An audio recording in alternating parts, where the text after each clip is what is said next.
You're listening to Health Professional Radio. My name is Wayne Buckler and my guest today is Luke Lorenzin, Clinical Manager at Artificial Limbs and Appliances Proprietary Limited in Queensland, Australia. Luke, welcome to Health Professional Radio. Thanks, Wayne. Thanks for having me. You're very welcome. Now, Luke, artificial limbs are one of those things that I guess you don't even think about until you need one. But I understand artificial limbs and appliances has been around for quite a long time in Queensland. Yes, Artificial Limbs and Appliances is the second oldest private prosthetic company in Australia. It started in 1972 and has been going strong ever since. And give us a sense of, I guess, the range of the services you provide. We're quite fortunate at ALA to see everyone from young children through to athletes, trauma victims, people who've suffered some form of circulation or vascular problem, through to the elderly. So our age range is from sort of 18 months through to 90 plus years. So we see all people of all ages. And Luke, what's the geographical footprint that you service? Because you're not just Brisbane-based, are you? No, we travel all over Queensland. So we have clinics and provide services in Toowoomba, the Sunshine Coast, Deception Bay, and Rockhampton at the moment. And Luke, do people have to be referred to you, or can they just ring you up? No, people can just call up the office and make an appointment. A lot of our funding comes through government scheme, Queensland Artificial Limb Service.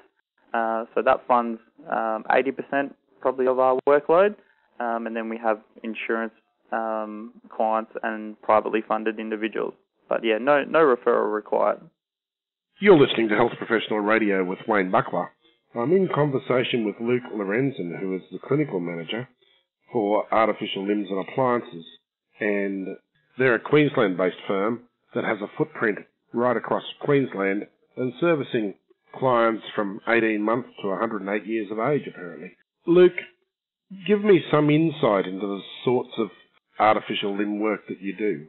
Well, the process for any amputee is to obviously have an amputation. They then go through what's called the interim phase or recovery phase, where they're fitted with a prosthesis and they learn to walk. So we're involved with that initial phase of their rehabilitation, working with physios and OTs and rehab specialists.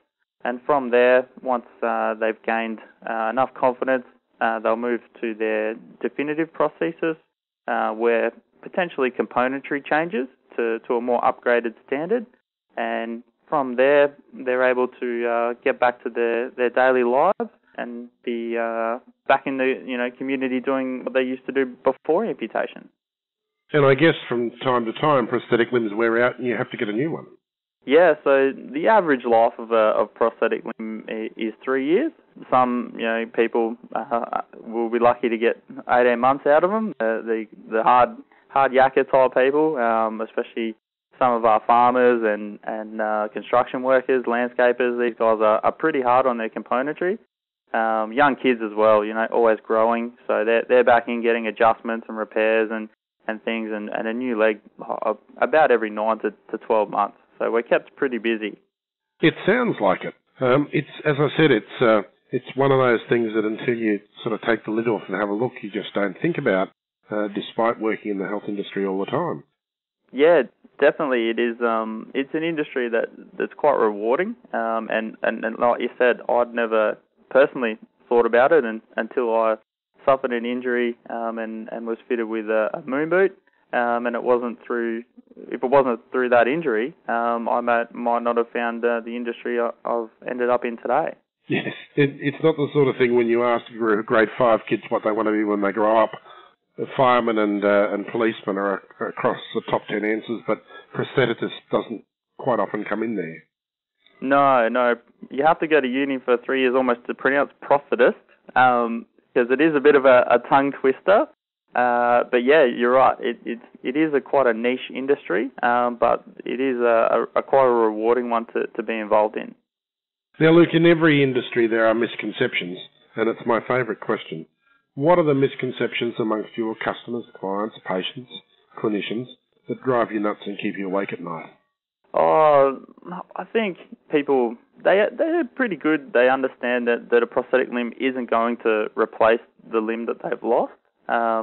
It is a mechanical device. It is an extension of an amputee, and I think the misconception really comes down to the funding body sometimes, thinking that these $100,000 limbs aren't giving the quality of life back to the amputee that the price tag reflects. But when you do the patient outcomes and the testing, you do see that an individual's quality of life does improve with the use of the most appropriate technology. So I think that's probably the misconception from our industry, that we are constantly putting forward to the funding bodies, and the more evidence we get for that is going to help every amputee get the best componentry possible for them. Well, let's hope that we can help with dispelling a little bit of that misconception today on Health Professional Radio. Luke, how do people get in touch with you? You can call our office, which is 07 3266 1255. We also have a website, www.alaprosthetics.com.au, and we do have a Facebook page which we keep everyone up to date with. If you just search Artificial Limbs and Appliances, and with the blue and white logo. Luke, thanks for your time today. It's been a pleasure having you on Health Professional Radio with us. If you've been listening and you've just missed my conversation with Luke, Luke's the clinical manager at Artificial Limbs and Appliances. The good news is we have a transcript on our website at www.hpr.fm.